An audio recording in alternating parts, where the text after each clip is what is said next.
I, a while ago, stepped out of the shower and the Lord spoke an unusual word to me: church water profits. And I'm like, what in the world? Well, I remembered back that the water pressure of the shower was quite low. The incoming system wasn't delivering very much. And I'm like, wow, but I'm still grateful for it.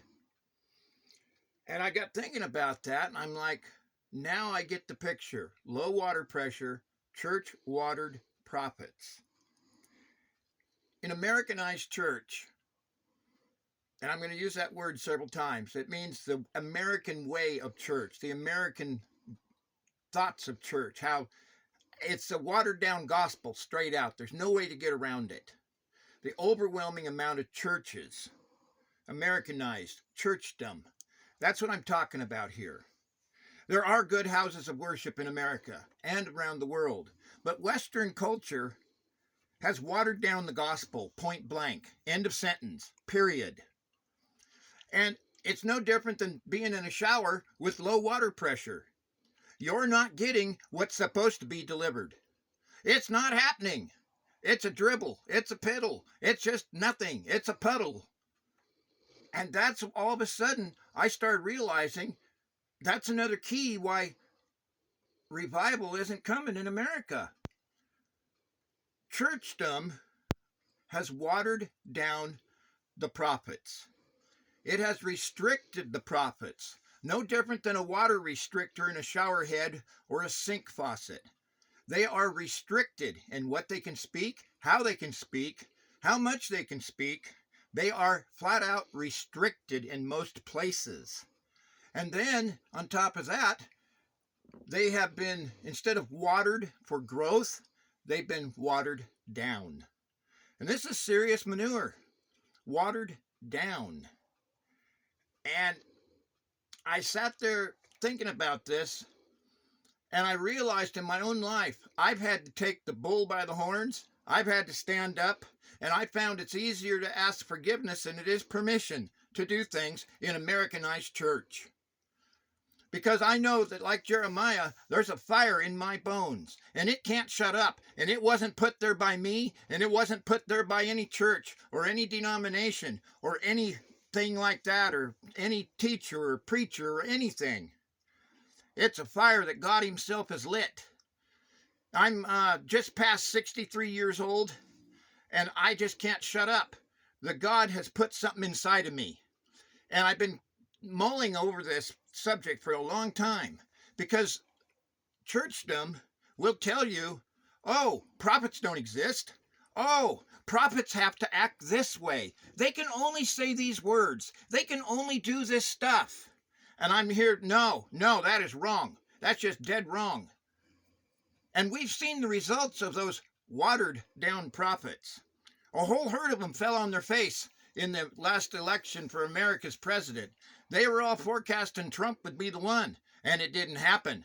They painted themselves in a corner, as I've said previously, and they couldn't get out. They couldn't back down. They couldn't repent. It was full speed ahead. The bus is going. We don't care. We've got to get out of this. And they didn't. They crashed and burned. Piles of prophets bit the dust. False teachings everywhere bit the dust. And that's what's so interesting.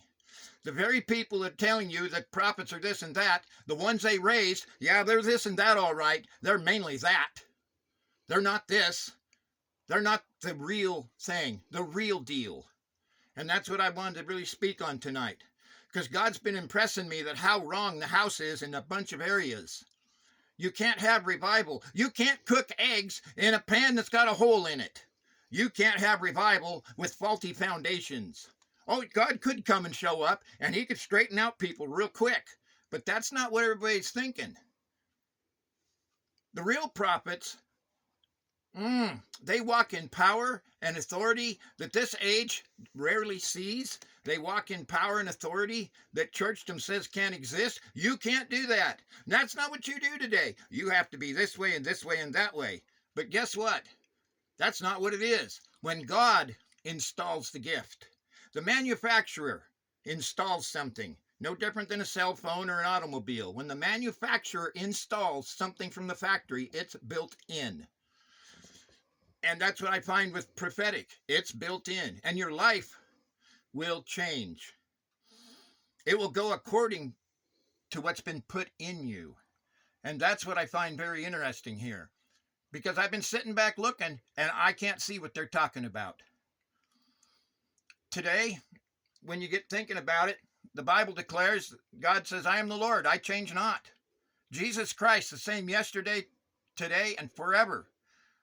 Well, Christ is the one that in the New Testament gave gifts unto men, apostles, prophets, pastors, teachers, evangelists, for the edification of the saints, for the teaching, for the building of the house.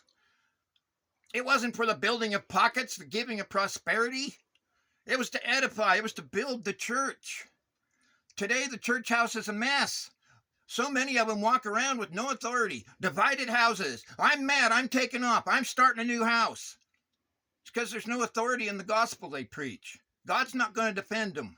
Maybe the righteous men inside the house, there's always a remnant somewhere, God will defend. And you get looking back in the book, you've got Moses in the Old Testament. You didn't mess with him. His own sister spoke against him, and she was instantly struck with leprosy. He prayed for her, and it was removed. But you don't mess with them. Elijah spoke a word. Boom, the skies were clear, and the whole land suffered, and people can't even hardly comprehend that.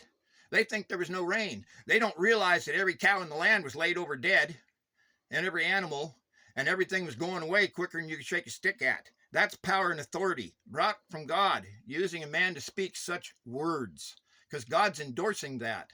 And that's what I'm telling you. Today's mess, God is not endorsing. And that other people we look at, Samuel, the Bible records Samuel was feared when he showed up. People feared Samuel. It wasn't because he was a bad guy. It was because of the absolute power and authority he walked in. That's deep. That's deep.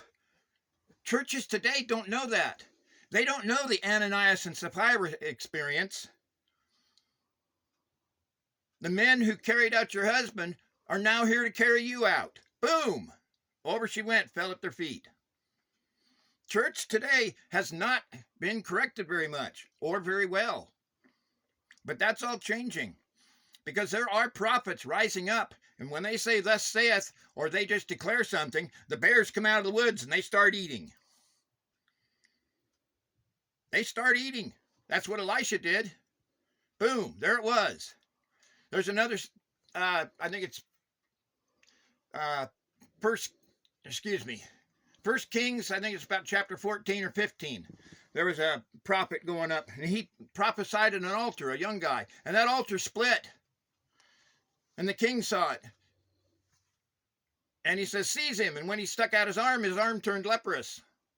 The prophet prayed for him. The king's arm was restored. Well, meanwhile, the prophet's going home, but he took the wrong route, and somebody says, go eat lunch with me. Come to find out, it was an older prophet. The young prophet gave into it, and he says, yeah, I'll come have lunch with you. Well, in the middle of that, the old prophet knew the guy, knew he was wrong, knew the kid was wrong. Holy cow. He got down the road, and bam, a lion jumped out and killed him.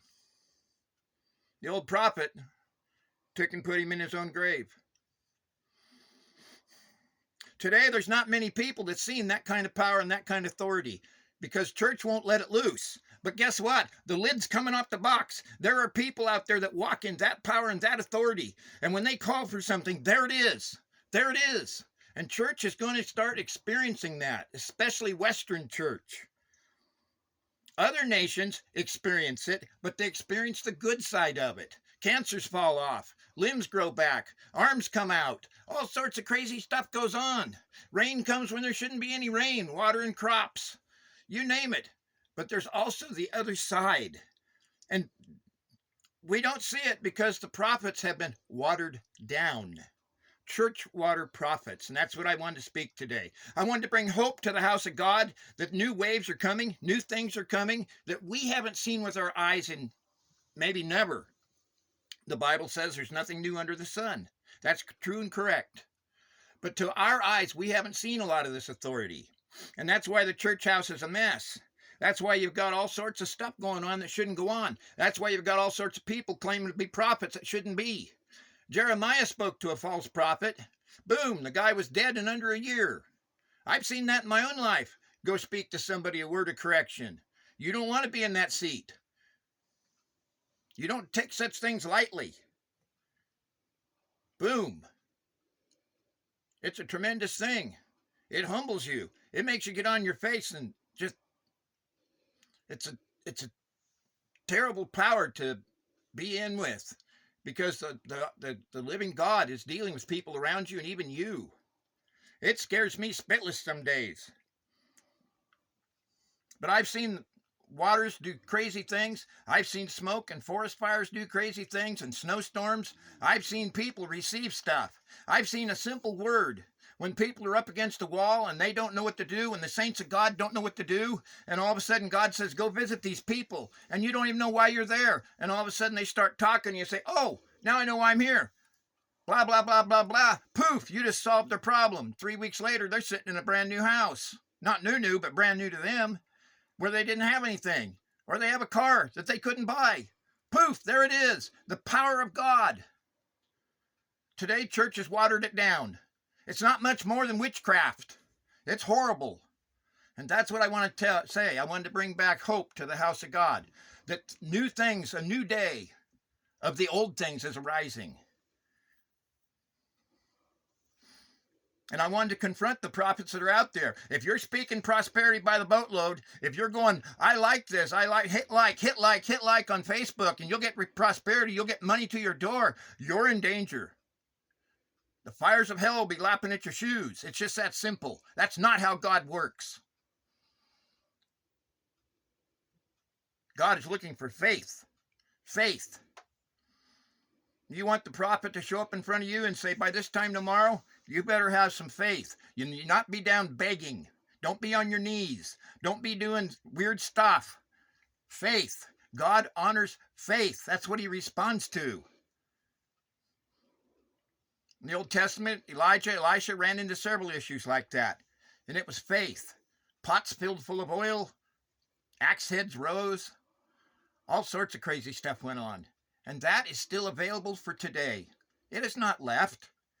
What has left is the power of church. Men has got in there. The devils have got in there. They've watered it down. Anyway, that's what I wanted to jump on here and say. Take hope, brethren.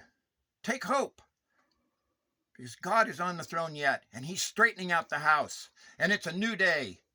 The Elis are about to leave, one way or another. Thank you.